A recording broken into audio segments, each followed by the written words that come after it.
अगर आप भी भविष्य की चिंता करते हो तो इसे जरूर सुने। भविष्य की चिंता में वर्तमान खराब नहीं करना चाहिए। धर्म के अनुसार कर्म करते रहेंगे तो भविष्य भी अच्छा जरूर होगा। चिता और चिंता में केवल एक बिंदु का ही अंतर होता है, लेकिन चिता निर्जीव को जलाती है और चिंता जीवित को जलाती है। चिंता करने का अर्थ है भगवान की व्यवस्था पर शक करना। भगवान जो करेंगे अच्छा ही करेंगे। चिंता और तनाव में इंसान सिर्फ तभी होता है जब वो खुद के लिए कम और दूसरों के लिए ज़्यादा जीता है। ध्यान रखना कि अगर जीवन में चिंता करोगे तो भटकते रह जाओगे, और अगर चिंतन करोगे तो भटके हुए को भी रास्ता दिखा पाओगे। आपके जीवन में सब कुछ छिन जाए तो भी चिंता मत करना। आपकी बुद्धि और अनुभव किसी की भी ताकत नहीं छीन सकती है। कुदरत सबको हीरा बनाता है, बस जो घिसता है वही चमकता है। अपनी ऊर्जा को चिंता करने में खत्म करने से बेहतर है कि हम उसे समाधान ढूंढने में उपयोग करें। सुबह से शाम तक काम करके आदमी उतना नहीं थकता है जितना चिंता करके 1 घंटे में थक जाता है। जो भाग्य में लिखा है वह कहीं से भी भाग कर आएगा, और जो भाग्य में नहीं लिखा है वह आकर भी भाग जाएगा। फिर चिंता किस बात की? आप केवल अपना कर्म करते रहिए। याद रखना, बीते कल का अफसोस और आने वाले कल की चिंता 2 ऐसे चोर हैं जो हमारे आज की खूबसूरती चुरा लेते हैं। चिंता इतनी करो कि काम हो जाए, चिंता इतनी मत करो जिससे जिंदगी का काम तमाम हो जाए। चिंता के बारे में कबीर जी कहते हैं, चिंता ऐसी डांकनी काट कलेजा खाए, वैद्य बेचारा क्या करे कहाँ तक दवा लगाए। इसका अर्थ है कि चिंता एक ऐसा चोर है जो सेहत चुरा लेता है। चिंता और व्याकुलता से पीड़ित व्यक्ति का कोई इलाज नहीं कर सकता है। दोस्तों, चिंता को हम एक छोटी सी कहानी के माध्यम से आपको समझाने का प्रयास करते हैं। जो नियति में लिखा हुआ है उसे कोई नहीं बदल सकता, और जो नियति करती है वो सबसे अच्छा होता है।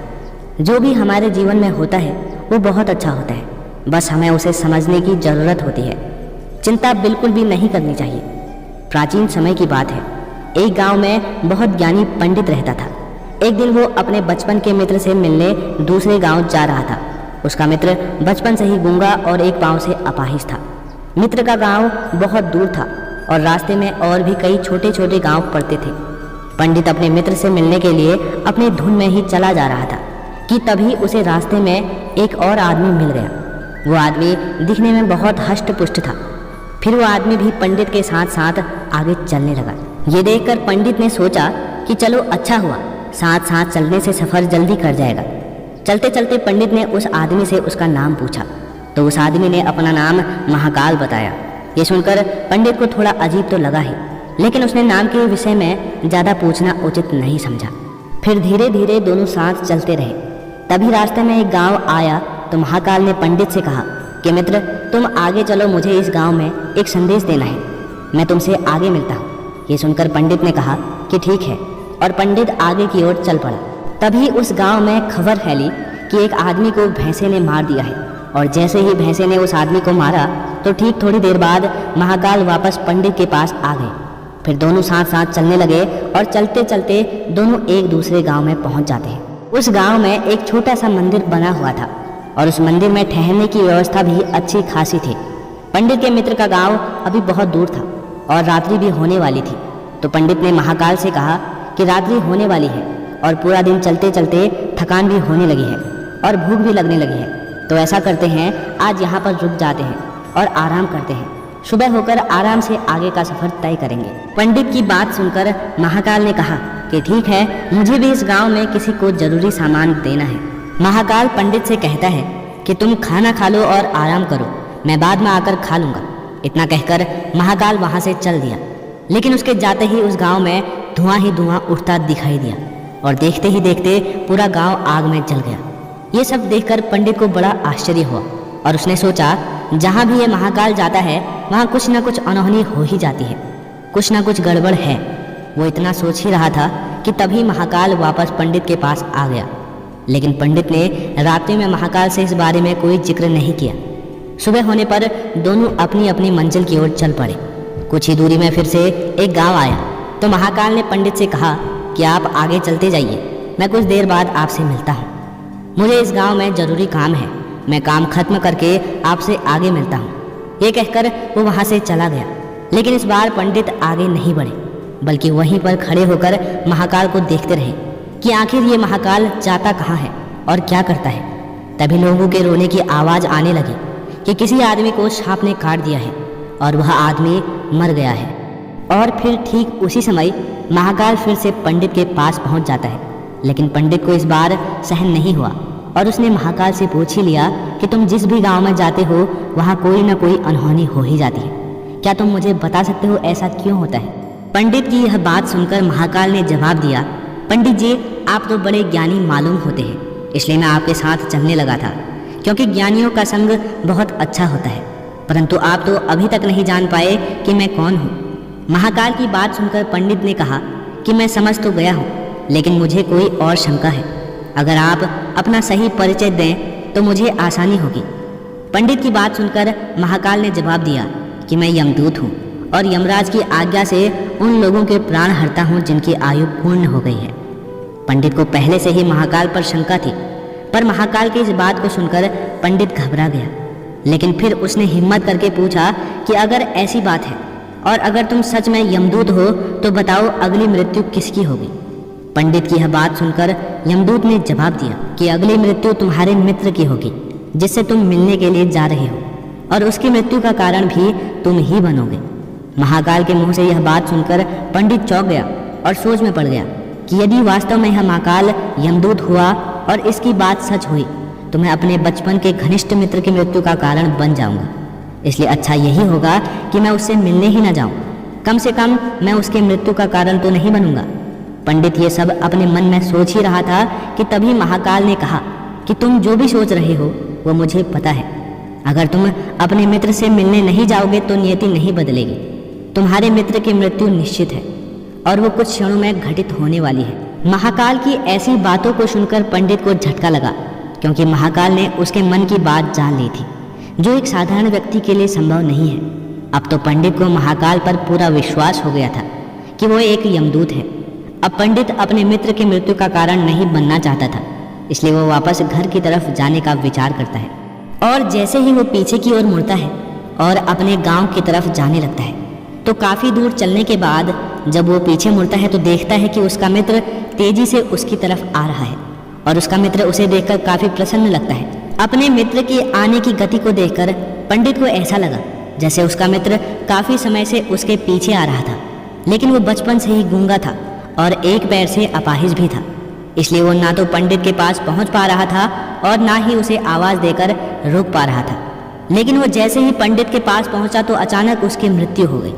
ये देखकर पंडित हक्का बक्का रह गया और पंडित महाकाल की ओर देखने लगा, जैसे कि वो पूछना चाह रहा हो कि ये कैसे हो गया। पंडित के हाव भाव देखकर महाकाल पंडित के मन की बात समझ गया और बोला कि तुम्हारा मित्र पिछले गांव से ही तुम्हारे पीछे आ रहा था, लेकिन वो अपाहिज और गूंगा होने के कारण तुम तक नहीं पहुंच सका।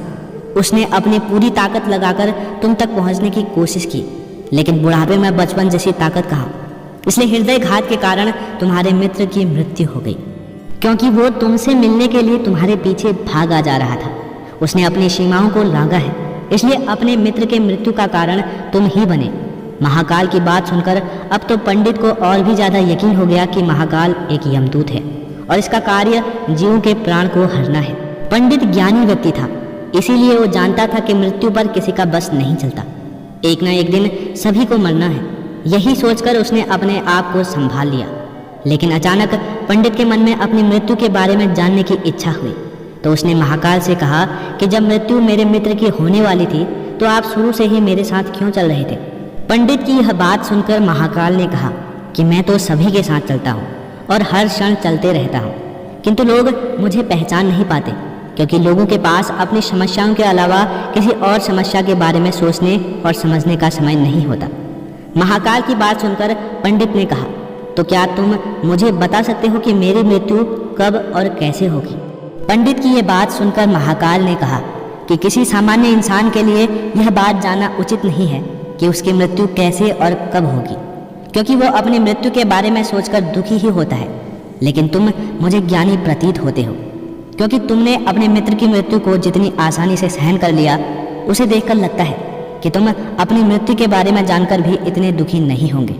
तब महाकाल पंडित से कहता है, तो सुनो, तुम्हारी मृत्यु आज से 6 महीने बाद किसी दूसरे राज्य में फांसी लगने की वजह से होगी। और सबसे हास्य की बात ये होगी कि तुम खुद की खुशी से उस फांसी को स्वीकार करोगे। इतना कहकर महाकाल जाने लगा, क्योंकि महाकाल के पास पंडित के साथ रुकने का कोई कारण नहीं था। फिर पंडित भी अपनी यथाशक्ति अनुसार अपने मित्र का क्रियाक्रम करके अपने घर चला गया। लेकिन कोई भी व्यक्ति कितना भी ज्ञानी क्यों ना हो, अपनी मृत्यु के बारे में जानकर दुखी जरूर होता है और मृत्यु से बचने के लिए कोई न कोई उपाय जरूर करता है। पंडित ने भी मृत्यु से बचने के लिए कुछ उपाय किया। पंडित बहुत विद्वान था और उसकी ख्याति उसके गांव में दूर दूर तक फैली थी और राज्य के राजा भी उससे भली भांति परिचित थे। तो पंडित ने सोचा कि राजा के पास तो कई ज्ञानी मंत्री होते हैं, तो मेरी मृत्यु से संबंधित समस्याओं का कोई न कोई हल अवश्य निकाल ही लेंगे। यही सोचकर पंडित राज दरबार में पहुंच गया और राजा को सारी बात बता दी। पंडित की बात सुनने के बाद राजा शांत रहे और शाम को सभा हुई। सभा में राजा ने अपने मंत्रियों को यह बात बताई और सलाह मांगी। राजा की बात सुनकर सभी मंत्रियों ने अंत में विचार विमर्श करके कहा, अगर पंडित की बात सही है तो उसकी मृत्यु 6 महीने बाद ही होगी, लेकिन मृत्यु तब होगी जब वो दूसरे राज्य में जाएंगे। यदि वो दूसरे राज्य में जाए ही नहीं तो उनकी मृत्यु भी नहीं होगी। सभी मंत्रियों की सलाह राजा को सही लगी, तो राजा ने पंडित के रहने की व्यवस्था महल में ही करवा दी और राजा ने आदेश दिया कि पंडित को मेरी आज्ञा के बिना कोई भी नहीं मिलेगा, लेकिन पंडित कहीं भी आ जा सकते हैं, जिससे वो ये ना लगे कि वो राजा की कैद में है। लेकिन पंडित तो डर के मारे खुद ही कहीं नहीं जाते थे। अब धीरे धीरे पंडित की मृत्यु का समय भी नजदीक आने लगा और वो भी दिन आ गया जब पंडित की मृत्यु होने वाली थी। जिस दिन पंडित की मृत्यु होने वाली थी तो वो डर के मारे जल्दी से सो गया, ताकि जल्दी से वो रात बीत जाए और अगला दिन आ जाए और उसकी मृत्यु भी टल जाए। लेकिन पंडित को नींद में चलने की बीमारी थी और इस बीमारी के बारे में वो खुद नहीं जानता था, तो उसने इस बात का जिक्र न तो राजा से किया और ना ही किसी और से किया। तो राजा को इस बीमारी के बारे में पता हो तो इस बात का सवाल ही पैदा नहीं होता। पंडित अपनी मृत्यु को लेकर बहुत चिंतित था और नींद में चलने की बीमारी तभी आती है जब आप चिंतित हो और आपकी नींद पूरी ना हो। तो जिस दिन पंडित की मृत्यु निश्चित थी तो उसने पहली रात पंडित को चलने का दौरा पड़ा और वो महल से निकलकर बाहर आ गया। पंडित राजा का खास मेहमान था, इसलिए उसके किसी पहरेदार ने नहीं रोका और ना ही कोई सवाल पूछा। पंडित बाहर आकर सीधा अस्तबल में पहुंच गया। अस्तबल में पहुंचने के बाद सबसे तेज दौड़ने वाले घोड़े के पेट में सवार हो गया और कुछ ही देर में दूसरे राज्य की सीमा में चला गया। इतना ही नहीं, वो दूसरे राजा के महल में भी पहुंच चुका था। उसके महल के पहरेदारों ने भी उसे नहीं रोका और ना ही किसी पहरेदार ने उससे पूछताछ की, क्योंकि सभी लोग रात्रि के अंतिम पहर के कारण नींद में सोए हुए थे। वो पंडित भी सीधे राजा के शयन कक्ष में पहुंच गया, जहां राजा और रानी सोए हुए थे। वही रानी के बगल में जाकर पंडित भी सो गया। अब सुबह हुई तो राजा ने पंडित को रानी के बगल में सोया हुआ देखा, तो उसे देखकर राजा को बहुत क्रोध आया। उसने पंडित को बहुत भला बुरा कहा और सिपाहियों को बुलाकर तुरंत पंडित को बंदी बना दिया गया। पंडित को कुछ भी समझ में नहीं आ रहा था कि उसके साथ यह क्या हो रहा है और कैसे हो गया। वो दूसरे राज्य में कैसे आया और राजा के शयन कक्ष में कैसे पहुंच गया। लेकिन उसकी यह बात सुनने के लिए वहां पर कोई भी नहीं था। सुबह जब दरबार लगा तो राजा ने पंडित को दरबार में हाजिर करने को कहा। कुछ देर बाद पंडित को दरबार में लाया गया। जब राजा ने पंडित को देखा तो उसे देखते ही राजा को इतना क्रोध आया कि उसने सीधे पंडित को फांसी की सजा सुना दी। फांसी की सजा सुनते ही पंडित कांप गया, उसका पूरा शरीर थर कांपने लगा। लेकिन उसने फिर कुछ हिम्मत करके राजा से कहा कि महाराज, मैं नहीं जानता कि मैं आपके राजमहल में कैसे पहुंचा। मुझे तो ये भी नहीं पता कि मैं आपके शयन कक्ष में कैसे पहुंचा और मुझे आपके राज्य के किसी भी पहरेदार ने क्यों नहीं रोका। लेकिन मैं इतना जरूर जानता हूँ कि आज मेरी मृत्यु होने वाली थी और होने भी जा रही है। पंडित के मुंह से ऐसी बातें सुनकर राजा को थोड़ा अटपटा लगा।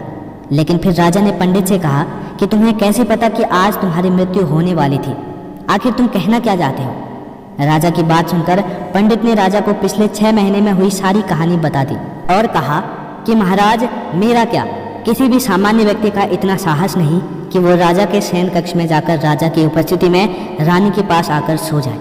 पंडित की ऐसी बात सुनकर राजा को उस पर बिल्कुल भी विश्वास नहीं हो रहा था, क्योंकि ऐसा भी हो सकता था कि पंडित मृत्यु से बचने के लिए महाकाल और अपनी भविष्यवाणी का बहाना कर रहा हो। लेकिन फिर राजा ने पंडित की कही बात का पता लगाने का निर्णय किया। फिर राजा ने पंडित से कहा, यदि तुम्हारी बात सत्य हुई और आज तुम्हारी मृत्यु का दिन हुआ तो जैसा कि महाकाल ने तुमसे कहा था तो मैं तुम्हारी मृत्यु का कारण नहीं बनूंगा। लेकिन अगर तुम्हारी बात झूठ निकली तो निश्चित ही आज तुम्हारी मृत्यु का दिन होगा और तुम्हारी मृत्यु का कारण भी मैं ही बनूंगा। फिर राजा ने इस बात की सत्यता का पता लगाने के लिए पड़ोसी राजा के पास अपने विश्वास पात्र सैनिकों को भेजा, क्योंकि पड़ोसी राज्य का राजा उसका बहुत अच्छा मित्र था। राजा ने अपने सैनिक को एक पत्र देकर पड़ोसी राज्य के राजा के पास सत्यता का प्रमाण मांगने को भेजा। सैनिक पत्र को लेकर पड़ोसी राज्य के राजा के पास गया और शाम तक प्रमाण लेकर लौट आया। सैनिक ने आकर महाराज को बताया कि महाराज, पंडित जो भी कह रहा है वह बिल्कुल सत्य है। दूसरे राज्य के राजा ने पंडित के रहने के लिए अपने महल में पूरी व्यवस्था कर रखी थी और पिछले 6 महीने से पंडित राजा का खास मेहमान था। कल अंतिम बार राजा उससे उसके कक्ष में मिले थे और इसके बाद इस राज्य में यह पंडित कैसे पहुंचा, इस बात की जानकारी किसी को नहीं है। इसीलिए उस राज्य के राजा के अनुसार इस पंडित को फांसी की सजा देना उचित नहीं है। सैनिक की बात सुनकर राजा के सामने एक नई समस्या आ गई, क्योंकि उसने बिना कुछ जाने पंडित को फांसी की सजा सुना दी थी। इसीलिए अगर पंडित को फांसी की सजा ना दी जाए तो राजा के कथन का अपमान हो जाएगा, और यदि पंडित को फांसी दे दी जाए तो पंडित की बिना कारण ही मृत्यु हो जाएगी। राजा की समझ में नहीं आ रहा था कि अब वो क्या करे। राजा बहुत परेशान हो चुका था। तब राजा ने अपने सभी मंत्रियों से इस बात पर सुझाव मांगा। तब सभी मंत्रियों ने एक सुझाव दिया कि महाराज, पंडित को एक कच्चे सूत से फांसी की सजा दी जाए। इससे आपके कथन का अपमान भी रह जाएगा और कच्ची सूत के धागे से पंडित को फांसी भी नहीं लगेगी और उसके प्राण भी बच जाएंगे। सभी मंत्रियों का सुझाव राजा को भी अच्छा लगा। उसने ऐसा ही आदेश दे दिया। फिर पंडित के लिए कच्चे सूत के धागे का फांसी का फंदा बनाया गया और नियम के अनुसार पंडित को फांसी पर चढ़ाया जाने लगा। सभी लोग खुश थे कि ना तो पंडित मरेगा और ना ही राजा का कथन झूठा जाएगा। राजा का ऐसा आदेश सुनकर पंडित को भी विश्वास था कि सूत के धागे से उसकी मृत्यु तो नहीं होगी। इसीलिए वो खुशी खुशी फांसी पर चढ़ने को तैयार हो गया, जैसे कि महाकाल ने उससे कहा था। लेकिन जैसे ही पंडित को फांसी दी गई, सूत का धागा तो टूट गया, लेकिन टूटने से पहले उसने अपना काम कर दिया। पंडित के गले की नस सूत के धागे से कट चुकी थी और पंडित जमीन पर पड़ा पड़ा तड़प रहा था। हर धड़कन के साथ उसके गले से खून की फुहार निकल रही थी और देखते ही देखते पंडित का पूरा शरीर शांत हो गया। सभी लोग यह देखकर आश्चर्यचकित रह गए और पंडित को मरता देखते रहे। किसी को विश्वास नहीं हो रहा था कि इस कमजोर धागे से किसी की मृत्यु भी हो सकती है, लेकिन घटना घट चुकी थी। नियति ने अपना काम कर दिया था। राजा को भी यह देखकर बहुत आश्चर्य हुआ कि इतने कमजोर धागे से किसी की मृत्यु कैसे हो सकती है। आखिरकार महाकाल की बात सच साबित हुई। राजा ने तो पंडित को बचाने का बहुत प्रयास किया था, लेकिन आज उसकी मृत्यु होनी तय थी, तो उसे राजा भी नहीं टाल पाए। दोस्तों, जो होना होता है वह होकर ही रहता है। हम चाहे जितनी सावधानी बरत लें, चाहे कितने भी उपाय कर लें, लेकिन हर घटना और घटना की पूरी प्रणाली पहले से ही तय होती है। इसीलिए हमें अतीत और भविष्य की चिंता किए बिना वर्तमान में जीना चाहिए। यदि पंडित महाकाल से अपनी मृत्यु के बारे में नहीं पूछता तो 6 महीने वो राजा के पास रहकर कैदी जैसा जीवन नहीं जीता और 6 महीने तक डर कर नहीं जीता, बल्कि वो अपने जीवन के 6 महीने बहुत अच्छे तरीके से जीता। इसीलिए जो भी होता है वो भगवान की मर्जी से होता है। हमें हमेशा भगवान के ऊपर भरोसा करके अपना कर्तव्य निभाना चाहिए और हमेशा खुशी के साथ अपना जीवन जीना चाहिए। यही जीवन का सबसे बड़ा रहस्य है। दुखी होकर चिंता करने से हमें दुख प्राप्त होता है, क्योंकि चिंता करने से या दुखी होने से नियति का नियम नहीं बदलेगा। नियति तो अपना काम करेगी ही। इसीलिए आप भी अपना कर्म कीजिए और हर पल का आनंद लीजिए। आपको जो भी मिला है, जैसे भी मिला है, आप उसमें खुश रहिए। सबको जीवन एक बार ही मिलता है, इसीलिए अपने जीवन का आनंद उठाना चाहिए। भगवान कृष्ण भी कहते हैं कि ना तो अतीत के लिए पश्चाताप करो और ना ही भविष्य की चिंता करो, बस आज में जियो और इसी में एक हो जाओ।